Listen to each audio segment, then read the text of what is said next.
ఈరోజు పొదిలి పట్టణంలో మన అమ్మవారి శాలకు సంబంధించినటువంటి ఆర్చిల యొక్క శంకుస్థాపన అనేది చేయడం జరిగింది.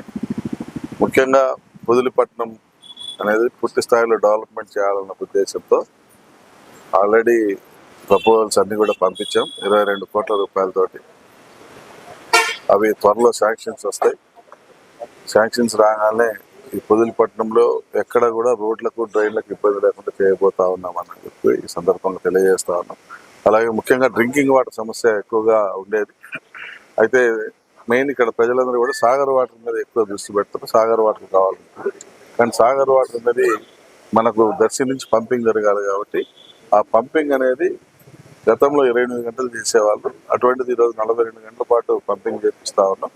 దానివల్ల కొద్దిగా వాటర్ అనేది పెరిగినా కూడా అయితే పూర్తి స్థాయిలో వాటర్ అనేది అందట్లేదు. అయితే దాని మీద కూడా నేను అధికారులతో మాట్లాడి ఏ రకంగా 100% ఇక్కడ ప్రజలకు ఇబ్బంది లేకుండా చేయాలో ఆ రకంగా చేసేదానికి మేము రేపు 7వ తారీఖు జరగబోయేటువంటి మీటింగ్లో కలెక్టర్ గారి దృష్టికి, ఇన్ఛార్జ్ మినిస్టర్ గారి దృష్టికి తీసుకొని పోతాం. తప్పకుండా సమస్యను పరిష్కారం అనేది చేయటం జరుగుతుంది.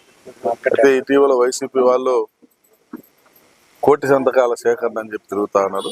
వాళ్ళకి పని లేదు, ప్రస్తుతం ఏం పని చేయాలని అర్థం కాక వాళ్ళు ఈ రకంగా ప్రజలను తప్పుదోవ పట్టించేటువంటి పని ఒకటి పెట్టుకున్నారు. అంతకుముందు ప్రజలను తప్పుదోవ పట్టించేదానికి మద్యం కేసు ఉందని చెప్పి ఎత్తుకున్నారు. తీరా మద్యంలో వాళ్ళు దొంగలుగా దొరికిపోయేసరికల్లా ఇప్పుడు మెడికల్ కాలేజ్ ప్రైవేటీకరణ అని చెప్పి ఒక వంక పెట్టుకొని తిరుగుతా ఉన్నారు. ఈ రాష్ట్రానికి పెట్టుబడులు వస్తూ ఉంటే వీళ్ళకి ఎందుకు ఒప్పటం లేదో మాకైతే అర్థం కావటం లేదు. 8,500 కోట్ల రూపాయలని ప్రైవేటు వ్యక్తుల ద్వారా పెట్టుబడి తీసుకుని వచ్చి ఇచ్చి ఈరోజు హాస్పిటల్స్ పట్ల దృష్టి పెట్టి చేస్తూ ఉంటే మీరు ఎందుకు దీనికి అడ్డు చెప్తున్నారో మాకైతే అర్థం కావట్లేదు. మీకంటే ఎక్కువ మెడికల్ సీట్లు తెస్తున్నాం కదా, అలాగే మీకంటే ఎక్కువ డబ్బు ఖర్చు పెట్టి మేము 25 లక్షల వరకు ఆరోగ్యశ్రీ వర్తించే విధంగా తీసుకొస్తా ఉన్నాం కదా, అలాగే ప్రీ ఓపీ అని చెప్పి ఇచ్చాం కదా. ఎందుకు మీకు ఏంటి? ఇప్పుడు పేదవాడి దగ్గర డబ్బు వసూలు చేస్తే మేము అబ్బాయి మేము చెప్పింది తప్పు రైటు, మీరు వాళ్ళు తప్పు చెప్పారు, వాళ్ళు మిమ్మల్ని మోసం చేశారు అని చెప్పొచ్చు.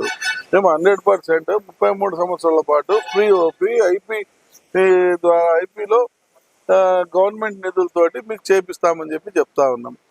మీరు పని పాట లేకుండా కోటి సంతకాల సేకరణ అని చెప్పి ఊరు తిరుగుతూ ఉన్నారు.